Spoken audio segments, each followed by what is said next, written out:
Hey guys, so last time we talked a little bit about the theory behind making a toner for our hair after we've bleached it or lightened it. This time I want to go into the kind of practical behind it and actually show you how to mix a toner. It's quite basic, but there is a few little kind of like nuanced ways of making it that are kind of different from other colour. So I'm going to go through that today. Now, first thing we need is developing lotion. You can buy it in just about any salon supply shop. I don't know about regular kind of hair stores, but you can definitely get it in any salon supply shop, something like Sally's or something like that.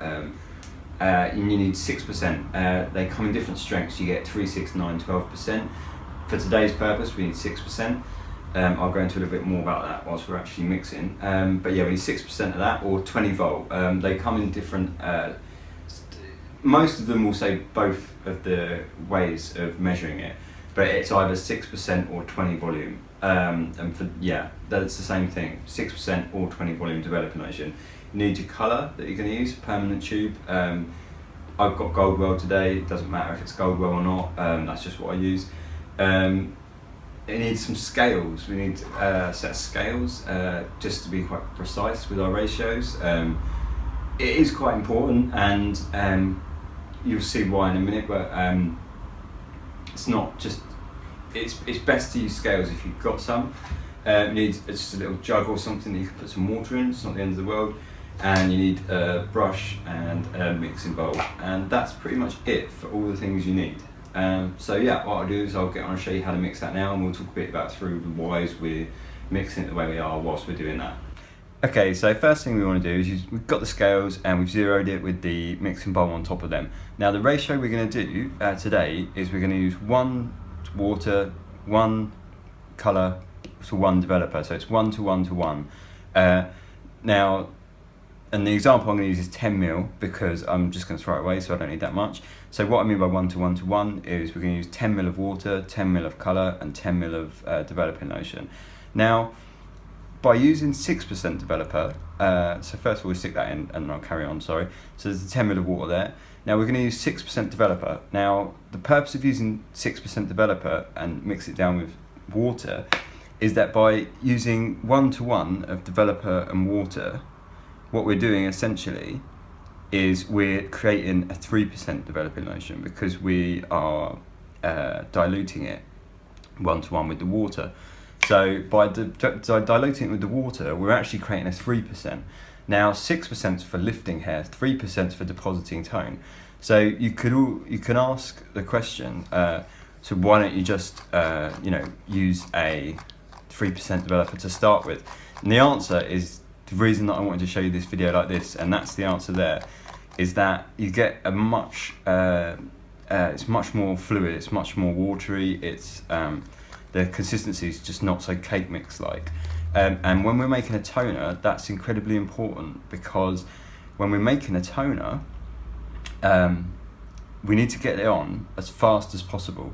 So the point to get in with the water, one of the big bonuses of using it this way, using 6% and then bringing it down to 3% with the water, is that we are we're making a much more watery consistency, and then when we're putting it on our hair, we can do it much faster.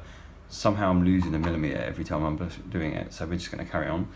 Now, in 10 ml of colour to that.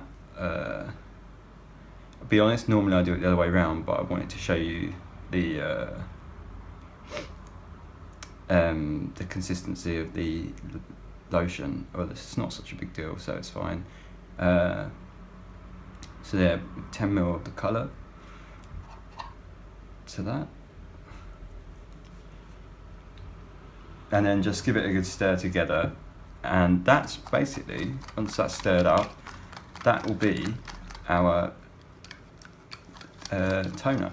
Now this is a bit of a pig to mix in with the water and such, but you just got to keep going and keep going, because it will, once you start breaking it down, it will mix in with the water completely, because you don't want it to have those, you'll start to see in a minute it will get quite stringy, but you don't want that. You need to get it quite consistent. To be honest, using a brush is not the best way. I don't have any little kind of egg whisk things that I use to hand at the moment, so I'm using a brush, but it does work, so it's fine. But yeah, if you can get tip to use is those, if you get those espresso mixers, little kind of espresso egg whisk type things, they're really good for this. But yeah, I don't have one at hand at the moment, so I'm just using my brush.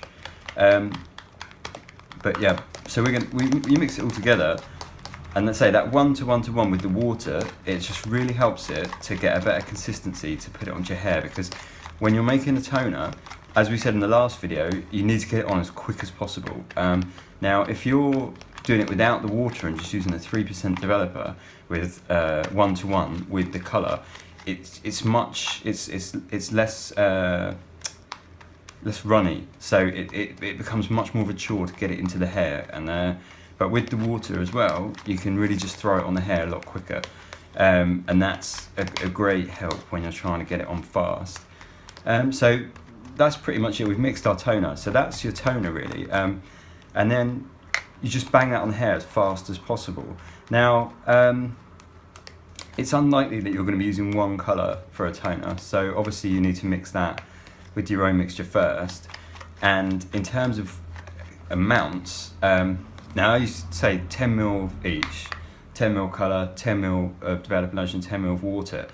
That will probably do someone's hair that's about my length, but I don't really want to give you exact numbers of what you should be using for your own hair, because it's very difficult. It really depends on what your hair is like. If you've got porous hair, you'll need more. If longer hair, you'll need more, obviously. But what I will say is you probably want to overshoot, because you don't want to get halfway through all the developer on all the toner on the hair to find out that you've got to mix up a load more and do the other half of your hair. So it's better to overshoot than undershoot when you're making a toner. I know it's a waste and it's a bit of a shame, but it is definitely better to overshoot with your amounts than undershoot. Okay, and that's about mixing a toner really. It's quite simple. So it's just 1, 1, 1, 1 to 1 to 1. Say so 10ml, 10ml, and 10ml. Or if you're making more, it's like 40ml of water, 40ml of colour, 40ml of developer. So it's quite easy to remember. It's quite easy to do. Best of luck. If you have any questions, feel free to get in touch with me in the comments below, or you can visit my blog at lemonsodahair.com. There's my email on there, and you can get in touch with me there. I'm always happy to answer emails. I've also got Twitter at lemonsodahair. And yeah, I hope it's helpful. Please subscribe, and thanks for watching.